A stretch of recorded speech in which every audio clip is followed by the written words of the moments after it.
let's see if we can have a look at it. It's very dark. I'm not sure if you can sit, but there is actually a big grey mast attached to that. We call it the KZM.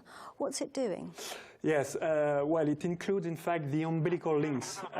These links are specific electrical links which ensure communications between the ground and the launch vehicle upper part. So these connectors are separated 2 minutes and 25 seconds before liftoff and dropped into a basket. So we cannot see this this operation because it happens behind the launcher on the screen. Yeah. We are 2 minutes to launch. Let's just talk about some of the things to watch out for. So that big grey mast will retract, move away, pull away from the launcher just before liftoff. And then there's another mast underneath it which will also pull away. Let's have a quick word about the ignition sequence, Vincent. We switch the engines on 16 seconds before liftoff. Yes, so this sequence consists in a progressive increasing of the thrust level. So this progressive sequence enables to check that the engines work nominally.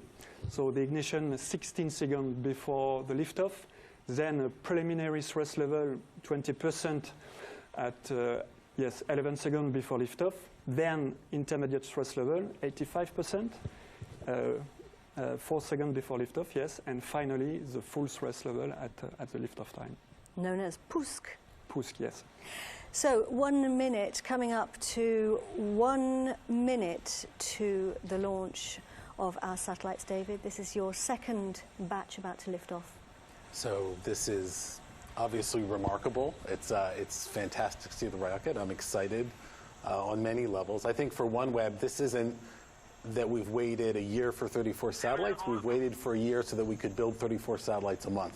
Okay. So this is really the start. And that's very exciting. So 35 seconds to launch. Let's sit back now and watch the launch.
Параметры конструкции ракеты-носителя в норме.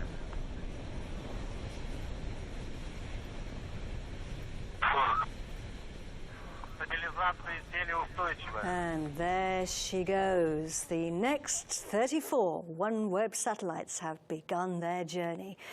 They're heading out north over the steppes of Kazakhstan, and Soyuz is pushing hard against the Earth's gravity. Vincent, we're burning the 4 boosters at the moment and the engine on the main core stage, but it's really the boosters that are doing the work right now. The first stage of the launcher consists in 4 boosters around the central core, so 45 tons each, and each powered by one RD-107 engine, producing, yes, a total thrust of 340 tons at liftoff. So the job is to get the launch vehicle away from the Earth, yeah. Because, of course, gravity makes it hard for us.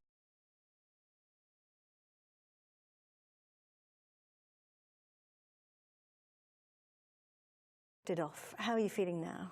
Always a little nervous. It's like a roller coaster. You know everything's going to be okay, but I'm just very excited to see them up and safely where they're supposed to be. So let's have a look at the tip of the nose of the launcher there, and there you can see the boosters falling away. This is the scheduled moment for separation of our boosters. They burnt all their propellant. We don't need them anymore, so they can fall away. And we're shedding weight. The lighter we are, the faster we go. That's the name of the game. We're burning the separation confirmed of the booster, yes. And you have separation confirmed, so Vincent is getting information in his ear from the teams in Moscow. So that's good. We can confirm separation. So we're burning the main core stage now. Yeah.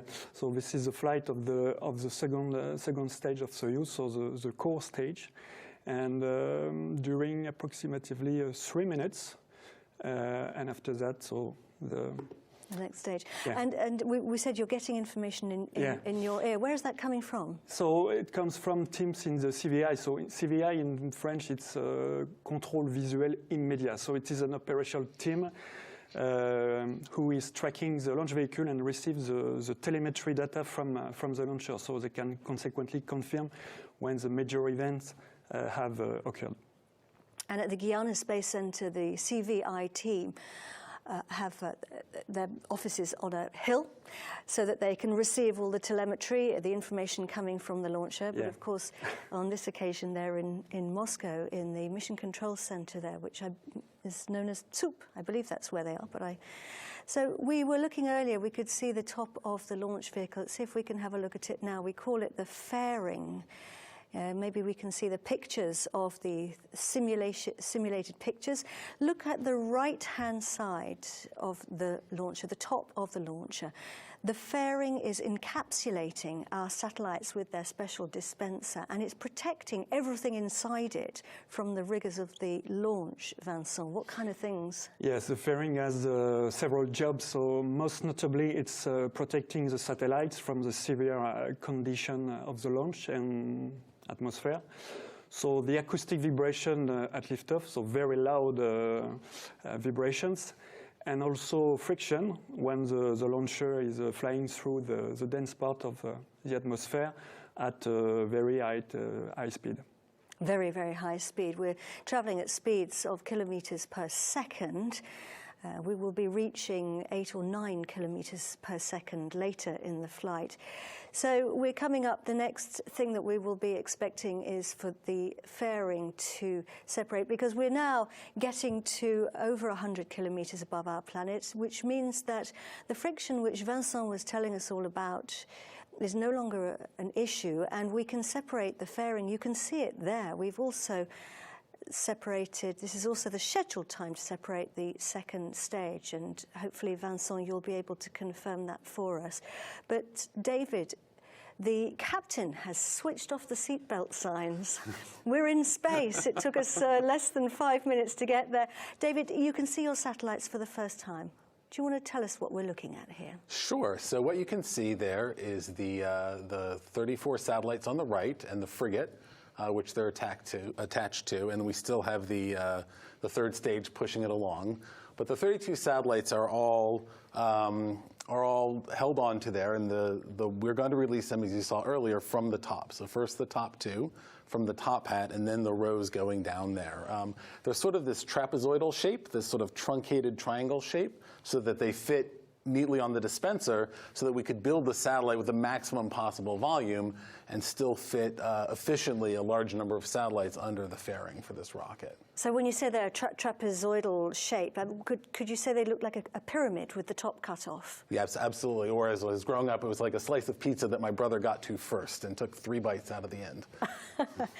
Very unlucky. What's the separation order? So we are going to start with the top two.